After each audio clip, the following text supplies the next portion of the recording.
이 나스닥 어제 큰 폭으로 떨어졌습니다.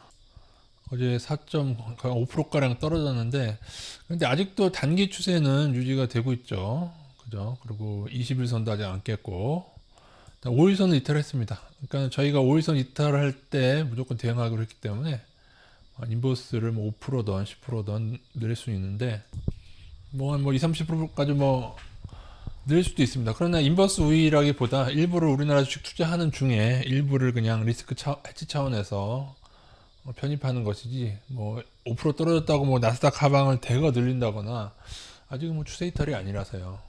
그리고 누누이 말씀드리지만은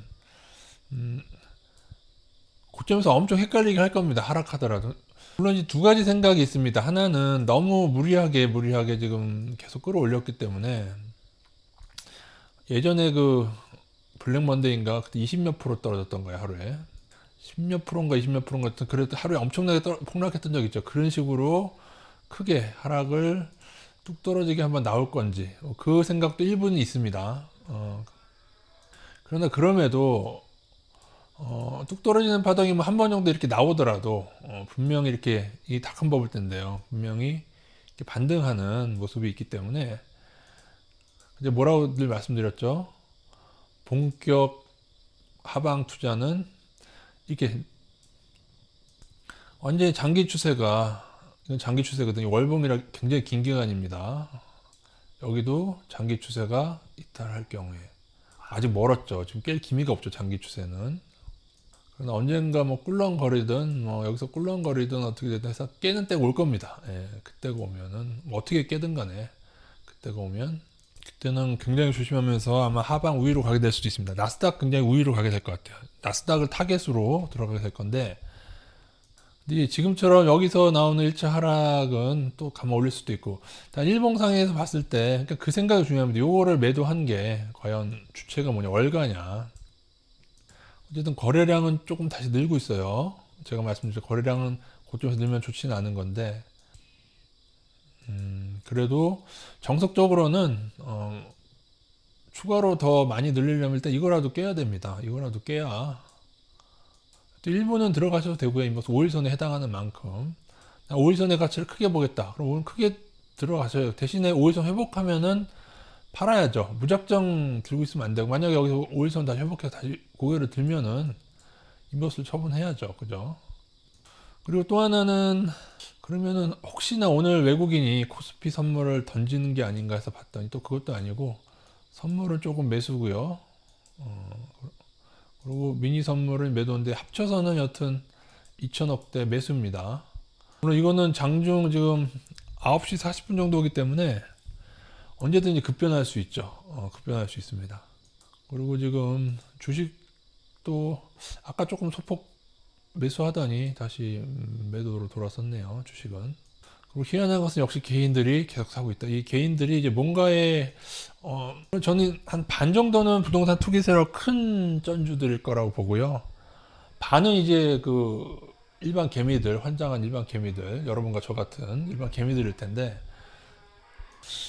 근데 제가 봐오던 일반 개미들의 모습하고 매우 이상합니다. 만약 이런 샷 나오면요, 개인들 나스닥 폭락했다 얘기 들으면 이거 매도하거든요. 그러니까 지금까지 보여준 모습이 옛날의 개미들하고 달라요. 그러니까는 일부 개인들이 뭐 누구한테 손해를 당해서 무조건적으로 주식은 이제는 주식이다라고 하고 전 재산을 넣는 것이든지, 아니면은 일부 개인들은 겁내는데 부동산 투기 자금에 아주 큰 쩐주들이 계속 돈을 넣는 건지 그건 모르겠습니다. 그러나 일부는 부동산 투기 자금이겠지만 분명 일부는 신용 잔고를 비주로 주식에 뛰어드는 일부 사람들도 있고, 저금리 시대에 은행에 있기보다는 주식 투자하는 분들도 있고, 또 하나는 그냥 인생이 어떻게 해든 뭐 이 돈을 날리든 어떻든 인생이 고단한 거야. 그러니까 한탕 어떻게 보면은 비트코인의 연장선이라고 보면 되죠. 그래서 한탕으로 크게 해먹고 죽던지 살던지 간에 그런 자금도 있을 거고 복합적일 거라고 저는 봅니다. 그러나 여전히 개인들은 매수하고 있다. 이건 좋은 신호가 절대 아닙니다.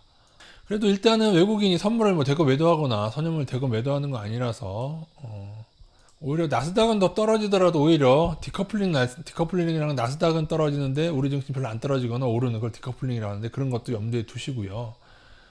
그래서 시초가보다는 지금 조금 다시 올라오고 있죠. 코스닥도 그렇고 그것도 염두에 두시기 바랍니다. 일단 우리 증시는 종가 기준이니까 아직 뭐 크게 대응할 건 없어요, 제가 볼 때. 그리고 이거 뭐 지금 장중인데 시초가 대비 이만큼 올라왔죠. 근데 뭐 상황에 따라서 21선을 회복할 수도 있어요, 종가 기준으로. 왜냐하면 아직 외국인 선물을 많이 안 던지고 있잖아요. 그러니까는 그 점도 염두에 두시고. 그러나 뭐예요? 투자는 하는데, 그러니까 오해를 하지 마세요. 제 말씀은 이렇게 위험하니까는 여유자금 투자하라는 얘기가 투자하지 말라는 얘기도 아니고요. 그러니까 말 그대로 그겁니다. 여유자금 투자를 하세요. 여유자금 투자하시면서 그때그때 좀 조심할 일 생겼으면 조심하고.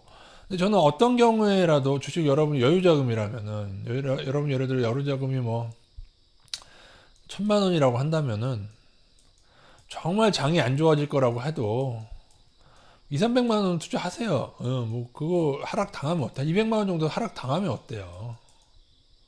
하락 당하면 어때? 800만 원의 쩐이 매수를 할 수 있는 여력이 있는데 떨어지면 더 사면, 이거는 여러분 나중에 폭락을 하게 돼도 800만 원 정도가 현금이 있으면은 그거 들어가서 얼마든지 회복하고 나올 수가 있어요. 게다가 지금 지수는 아직 이평선도 안 깨고 상향신호인데 이거를 뭐 투자를 접거나 그럴 이유는 아직은 없어요, 제가 볼 때. 물론 이제 외국인 매도가 쌓인 게 불안해서 나는 미리 빠져나오겠다, 뭐 그래 좋은데 그래도 조금은 하세요. 조금 뭐 하락 당하면 되지 그 아니면 여기서 벗어나서 지금 막 인버스 우위로 막 간다. 인버스를 뭐 장투하겠다고 하면 말리고 싶지 않습니다. 근데 인버스를 장투하려고 하신다면 나스닥을 하세요. 나스닥. 물론 중간에 뭐 마이너스 30%가 날 수도 있고 뭐 상황 따라 마이너스 50%가 될 수도 있겠죠. 근데 뭐 장투하신다면 나스닥은 언젠가 떨어지지 않겠습니까? 여러 가지를 생각하셔야 됩니다. 우리나라 증시만 인버스 한다. 버블은 나스닥에 있고요.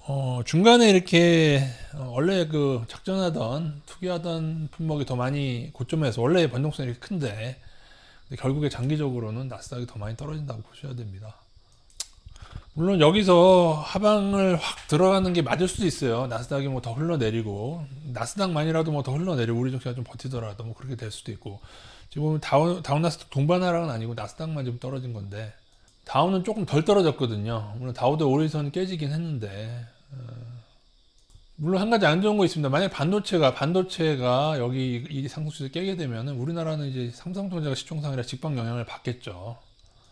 근데 아직 안 깨졌잖아요, 그죠? 요 추세도 아직은 안 깨졌다. 인버스를 늘리되 뭐 일부 늘리셔도 됩니다. 그러나 뭐 올인하지 마십시오. 하방에 올인하지 마시고 저희는 주식을 투자하는 중에 일부 인버스를 가져가고 있다고 보시면 되고, 만약에 오늘 외국인의 선물 매도가 커지게 되면은 그때는 좀 더 고려를 하시고요. 그리고 그때는 좀 인버스를 더 많이 늘려도 되고, 또 하나는 오늘 종가 기준으로 코스피가 21선 회복 못하게 되거나 여기 회복 못하면 안 좋은 거거든요. 21선, 11선 다 회복 못하고 마감이 되거나 그러려면은 지금보다 더 떨어져야 돼요.